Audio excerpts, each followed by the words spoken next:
The argument started over money. It always did.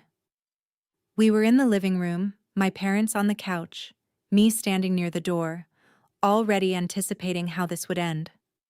My father's voice boomed. My mother's was sharp and cutting. "You owe us," my father said.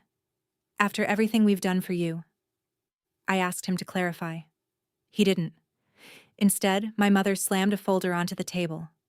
Inside were handwritten numbers: rent, utilities, groceries, even birthday gifts from years past, listed like unpaid debts. "You think raising you is free?" she snapped. My chest tightened. "You never said any of this was a loan," I said. My father rose. "It is now." Then he shouted words that would stay with me forever. "Pay up or leave this family. Your choice." The room fell silent. I studied them. Really studied them. No hesitation. No doubt. Only control. For years I'd helped quietly, covered bills when money was tight, handled paperwork, gave them cash without keeping count. It was never enough. "You're selfish," my mother said. "Your siblings don't behave like this." Of course they didn't. They were never asked to pay. I asked one question. "If I pay, will it ever be enough?" They didn't respond. That was my answer. I nodded slowly. "Okay." They both relaxed, thinking they had won. "I'll leave," I said. My mother laughed. "You're bluffing." I wasn't.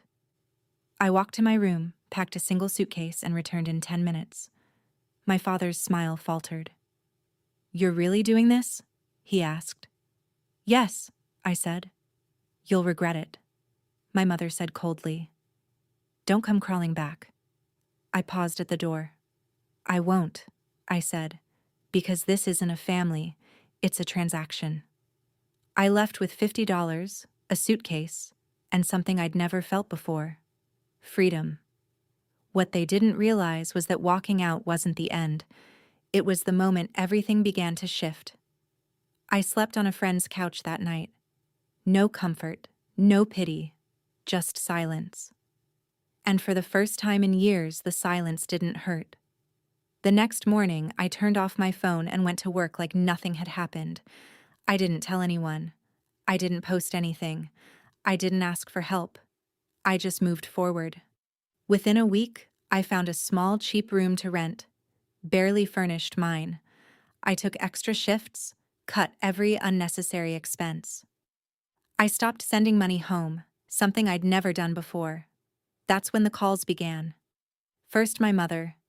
"We didn't mean it like that. Come home, and we'll talk." Then my father. "You're being dramatic." I didn't respond. A month went by. My bank account grew slowly but steadily. My confidence grew faster. At work, people noticed me, not because I was loud, but because I was dependable. Promotions followed. Responsibility followed. Independence followed. 3 months after I left, my parents showed up at my workplace unannounced.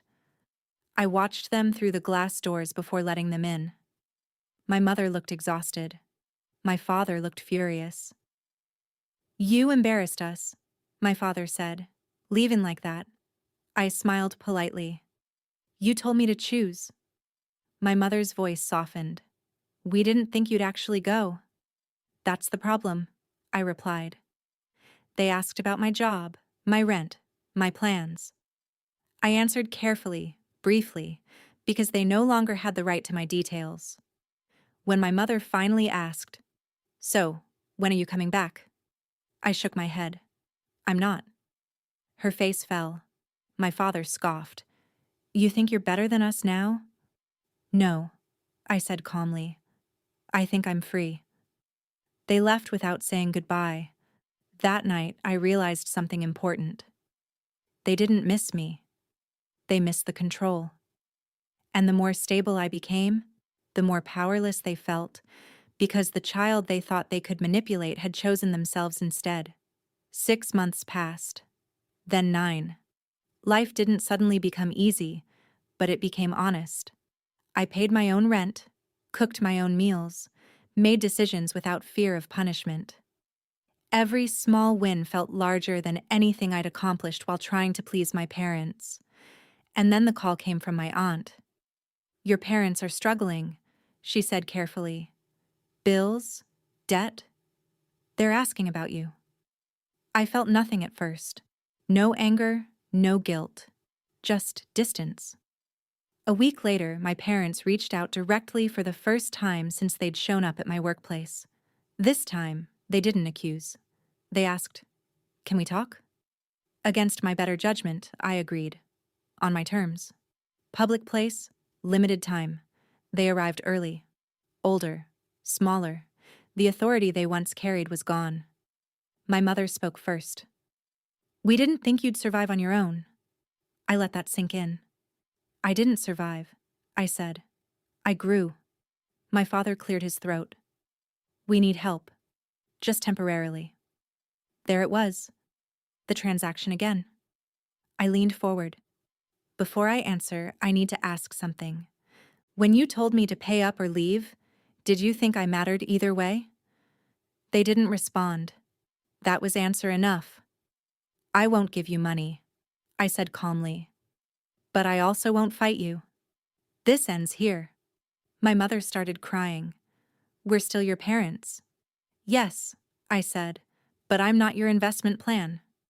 My father's voice hardened. "After everything we sacrificed." I stood up. "You didn't sacrifice," I said quietly. "You charged interest." I left cash on the table for my coffee only and walked out. That was the last time we spoke, not because I was cruel, but because I finally understood something. Love that comes with threats isn't love. Months later, I signed a lease on my own apartment. Bigger, brighter, peaceful. I framed a single sentence and hung it by the door. "Choosing yourself is not abandonment." Sometimes I still think about that night. The yelling, the ultimatum, the fear. And I'm grateful, because if they hadn't screamed, "Pay up or leave this family," I might never have realized I was allowed to choose myself. They thought I would break. Instead, I walked away. And that choice didn't cost me a family. It gave me a life.